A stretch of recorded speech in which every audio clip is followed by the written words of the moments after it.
Boa noite, pessoal. Boa noite a todo mundo que acompanha o nosso trabalho, que participa das nossas redes sociais e que acompanha todas as ações que nós temos feito no Congresso Nacional em Brasília, no estado do Paraná, pelo nosso país.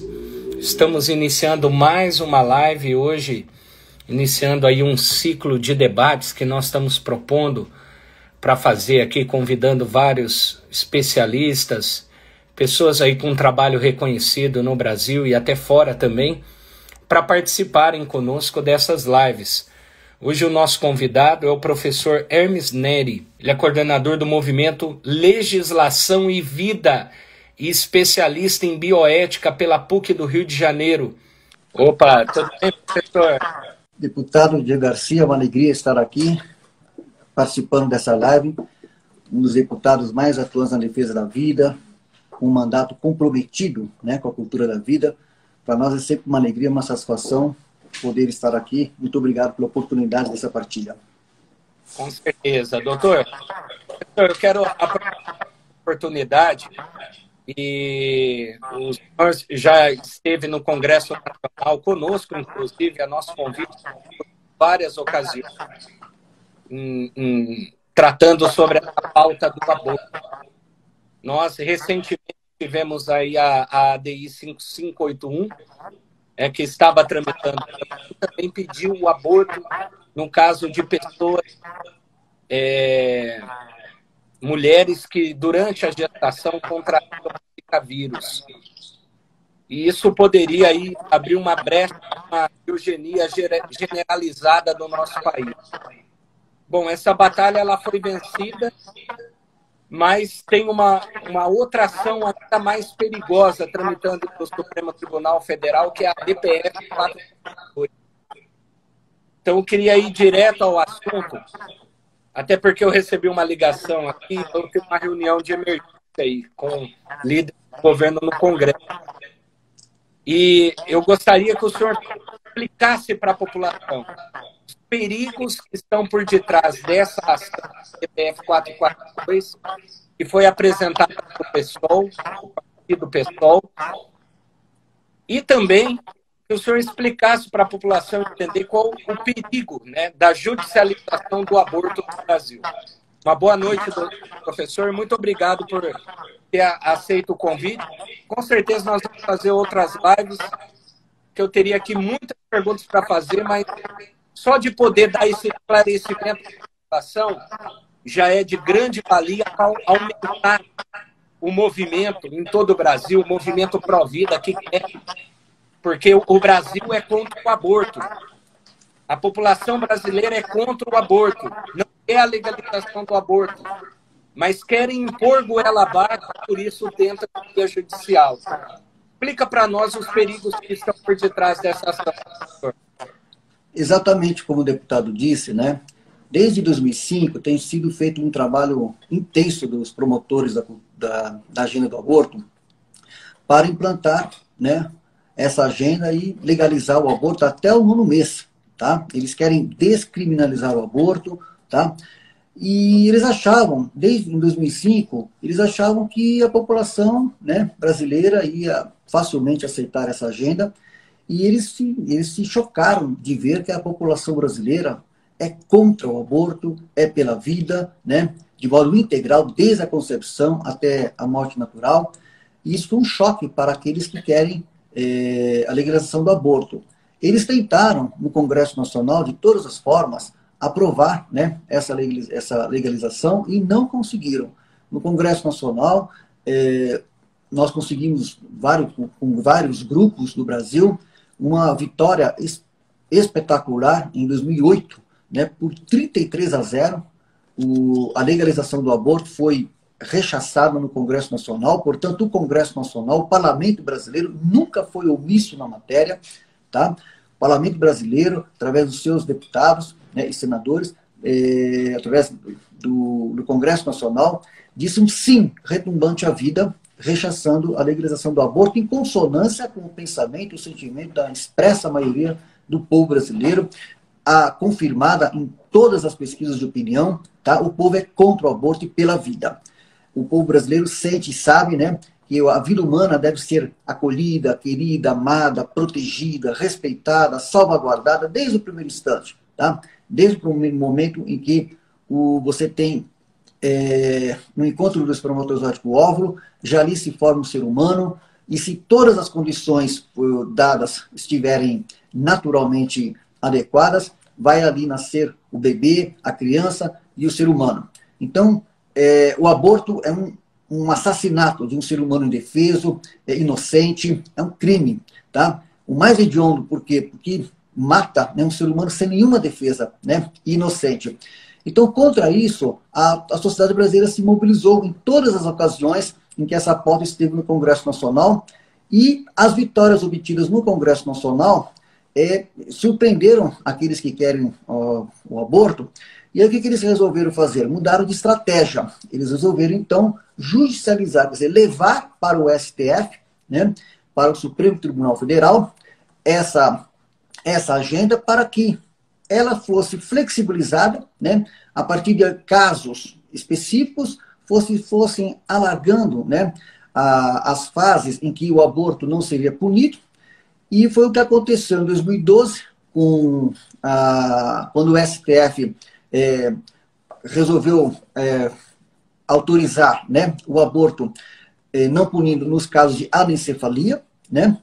E agora nós temos aí essa DPF 442, que quer também estender essa não punibilidade até a 12ª semana, até o 3º mês. Então, o perigo é isso, quer dizer, está havendo uma relativização e um trabalho das fundações internacionais, de organismos de fora, que essa agenda vem de fora, para relativizar o sentido da vida, né, o valor da vida humana, e as pessoas irem aceitando isso como se fosse uma coisa natural, o que não é, tá? É uma coisa assim que realmente atenta contra a dignidade da pessoa humana, e eles estão fazendo isso por partes, né? Começou com os anencéfalos, tentaram aí na questão da Zika vírus criar uma solução para isso, graças a Deus nesse ponto não conseguiram o êxito, e agora está no Supremo Tribunal Federal essa DPF. O Supremo Tribunal Federal fez uma audiência pública em 2018, do qual participamos com várias outras lideranças do movimento Pro-Vida, onde fizemos uma exposição no sentido de que o STF está praticando ativismo judicial, né? Porque uma DPF se justificaria quando houvesse uma controvérsia constitucional, coisa que não houve. O Congresso Nacional, que é o poder, tá? Ele não foi omisso na matéria, portanto, não há controvérsia constitucional, não há sentido dessa DPF, que o Congresso se manifestou, né? E, no entanto, esse ativismo judicial que o STF está praticando, não só na questão do aborto, como em tantas outras matérias, tem criado, né, uma crise, né, entre os poderes, né, uma verdadeira violência institucional. Em outros campos também a gente tem visto isso, e a população brasileira já tem se manifestado contra isso, contra esse ativismo judicial, porque os ministros do STF, né, o Supremo Tribunal Federal, é poder constituído e não poder constituinte. Essa matéria tem que ser decidida no Congresso Nacional.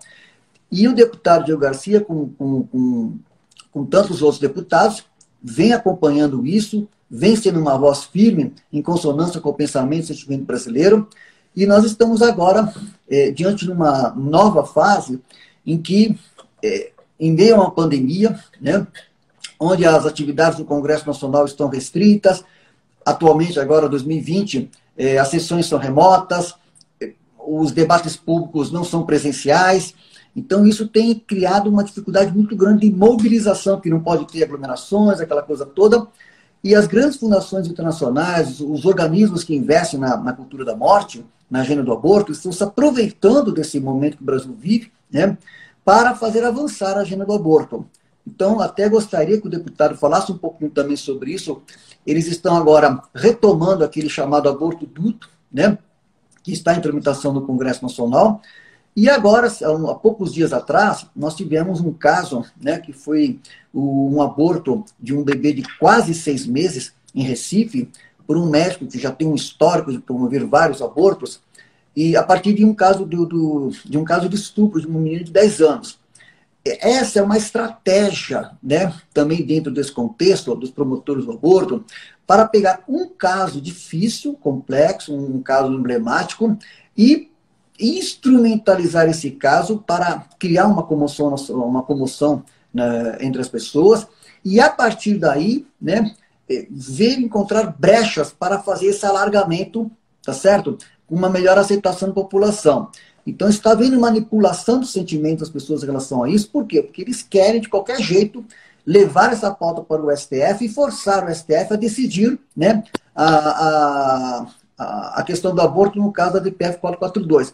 Então é um momento muito delicado que nós estamos vivendo, mas nós temos, graças a Deus, um instrumento muito poderoso hoje, que é a internet. Né? Por isso que eu parabenizo o deputado que está fazendo essa live, porque as redes sociais têm sido um instrumento muito fantástico para levar informação às pessoas. Eu quero lembrar aqui o professor Humberto Del Vieira, que foi presidente da Associação Nacional Pro Vida e Pro Família, que ele dizia que era preciso fazer 3 coisas para vencer esse bom combate em defesa da vida: informar, informar, informar. Então, por isso que estamos aqui, levando informação, e hoje há muita informação nas redes sociais, e é por isso que nós estamos trabalhando para que os deputados, os parlamentares, tomem consciência do perigo do ativismo judicial. Agora, o movimento Provida, parte dele está defendendo, por exemplo, que inclusive para poder combater aquilo que a DPF 442 quer fazer, que é declarar inconstitucionais os artigos que criminalizam, né, o aborto no Código Penal. Então, nós temos que fazer um movimento inverso, ao contrário.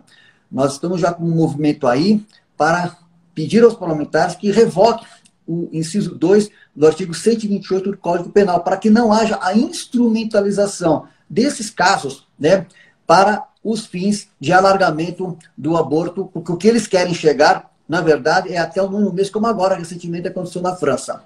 Mas eu acho que é importante o deputado também dar o seu testemunho, partilhar com os internautas o que tem sido feito. O deputado é presidente de uma das frentes, né, em defesa da vida e da família, e para que as pessoas vejam que há parlamentares comprometidos com a cultura da vida, e se Deus quiser, todo esse movimento vai ter um bom êxito, porque o Brasil tem feito diferença em todo o mundo na defesa da vida. Com certeza. O senhor sabe e acompanha, né, todo o processo legislativo. E desde a promulgação da Constituição Federal, não foi uma nem duas, mas foram várias as tentativas e vários os projetos de lei que tentaram legalizar o aborto no nosso país. Até porque a nossa Constituição, nossos constituintes foram muito claros, quando deixaram ali os princípios da nossa Constituição, que é a inviolabilidade do direito da vida. A vida é um direito inviolável. Então, ficou claro isso na Constituição. E também as nossas leis infraconstitucionais, elas também são... E não foram uma nem duas, foram várias as tentativas. Há todo um histórico, né, de tentativas de projetos de lei que foram apresentados. Eu acho que o retorno do senhor está muito alto aí, doutor. Se o senhor conseguir abaixar um pouquinho, melhora o som. Eu vou precisar aqui que vocês me ajudem aqui nessa... O som está dando interferência, né? Tá só um minutinho só. Tá dando interferência aqui no som aqui do deputado, no meu som aqui. Está muito alto. Eu estou vendo com o pessoal aqui que está nos ajudando para ver essa parte técnica aqui. Enquanto o deputado está falando, está dando, acho que, interferência. Acho que está um pouquinho alto. Tá, se abaixar. Ok? Melhorou, deputado? Acho que melhorou. Tá bom. Prossiga, por gentileza. Obrigado. Então, professor, como eu estava colocando, foram inúmeras as tentativas para a legalização do aborto no país. Todas elas foram fracassadas. Todas. Inclusive, uma das mais recentes, olha que interessante, professor Hermes, é um projeto praticamente o mesmo teor dessa DPF 442, e que foi apresentado por um parlamentar do mesmo partido que deu entrada no Supremo, o PSOL, o ex-deputado, ele que apresentou um projeto de lei pedindo a legalização do aborto até 12 semanas. E foi uma tentativa, mais uma vez, sem sucesso, porque além da população brasileira, cerca de 90% da população brasileira ser contra a legalização do aborto, o Congresso Nacional, a grande maioria também, e jamais vai assinar esse atestado para essa matança generalizada no nosso país. Então, qual é o caminho daqueles que querem legalizar o aborto no Brasil? Um dos caminhos é a judicialização. E aí é um grande perigo. E eu gostaria, professor, até porque já estão me chamando aqui para outra reunião, foi marcada agora em cima da hora, viu? Peço desculpa para o senhor, mas me ligaram agora antes de iniciar a live. Mas eu gostaria que o senhor falasse para o pessoal que nos acompanha em todo o Brasil. O senhor é responsável por um movimento, que é o movimento Legislação e Vida, né? Que faz um trabalho brilhante em todo o Brasil, de formação, de conscientização e de preparação de pessoas também para que possam atuar nessa defesa da vida em todo o território nacional. Qual seria o conselho que o senhor daria para todo mundo que está participando dessa live? O que a população, o que a sociedade brasileira pode fazer nesse momento? Quando tiram do poder legislativo a competência de legislar e vão para o âmbito judiciário. Como que os brasileiros agora podem agir diante dessa ameaça que nós estamos vivendo, que a qualquer instante esse julgamento pode entrar na pauta de novo do Supremo e uma decisão contrária à vontade da maioria dos brasileiros pode também ser aceita. O que nós, brasileiros, podemos fazer para aumentar ainda mais esse movimento em defesa da vida no nosso país, professor? O trabalho de formação é um trabalho importante. Nós temos feito um trabalho com vários grupos, né? Com escolas, com professores, com igrejas, com religiosos, né? Com pessoas assim que fazem um trabalho bem assim importante de levar informação na base, tá? Isso é muito importante, acompanhando, né, tudo que acontece no Congresso Nacional. E além desse trabalho de, digamos assim, evitar, né, que a agenda do aborto avance, nós também temos iniciativas propositivas, né? No Congresso você tem o Estatuto do Nascituro, né, que caminha já faz alguns anos também. Você tem várias iniciativas que visam promover a vida. Agora mesmo em relação à DPF 442, como eu disse, né, já é um movimento que vem crescendo para a revogação do inciso 2, né, do artigo 128 do Código Penal. Acho que vale a pena as pessoas verem isso, que é uma coisa importante, para justamente ir no sentido contrário daquilo que a DPF 442 está propondo, né, para afirmar o valor da vida, porque o aborto é um crime, né, e realmente nós não podemos jamais aceitar que um ser humano inocente, indefeso, seja penalizado, seja vitimizado com a pena de morte, coisa que não existe no Brasil, né? Então, enquanto que o estuprador, por exemplo, você tem uma pena de até 5 anos, o bebê acaba sofrendo a pena de morte sem defesa alguma, né, e inocentemente. Então isso é algo que é inaceitável. Nós também, no nosso movimento, defendemos desde o início do movimento em 2005, o deputado sabe disso, a PEC pela Vida, né, que é colocar no artigo 5º da Constituição a explicitação do direito à vida desde a concepção, porque foi a falta do desde a concepção no artigo 5º, quando fala da inviolabilidade da vida humana, foi justamente essa falta que levou o ministro Carlos Aires Brito, em 2008, a justificar, né, a autorização do uso de células-tronco embrionárias para fins de pesquisa, não reconhecendo o embrião como pessoa, tá? E ele justificou isso dizendo que há uma omissão, né, na Constituição do início da vida humana, porque não diz desde quando. Fala no artigo 5º, a inviolabilidade, garante a inviolabilidade da vida humana, mas como não explicito desde quando, então ele com isso decidiu, naquele momento, abrir essa brecha que cresceu até hoje, como nós estamos vendo. Abriu a brecha para a legalização do aborto. Então nós podemos também incluir no artigo 5º desde a concepção para realmente reconhecer, explicitar que está omisso nessa cláusula pétrea, de que o valor da vida deve ser respeitado desde o primeiro instante. Então, como vê, deputado, são várias iniciativas que têm sido feitas no sentido propositivo, afirmativo da cultura da vida e também valorizar o trabalho do parlamento brasileiro. Como eu disse, é poder constituinte, tá?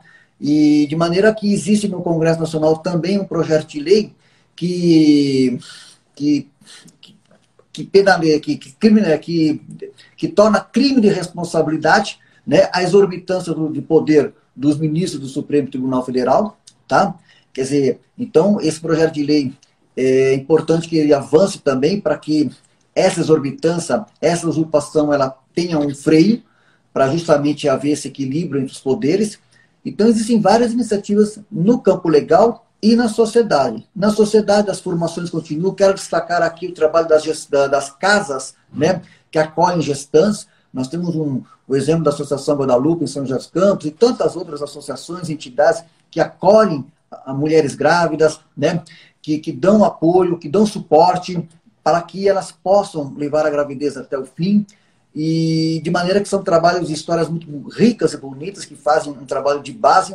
Eu acho que esse é o gesto concreto mais importante, é dar o apoio e acolhida às mulheres que vivem essas situações de impasse, sempre valorizando as duas vidas, a vida da mulher e a vida do bebê.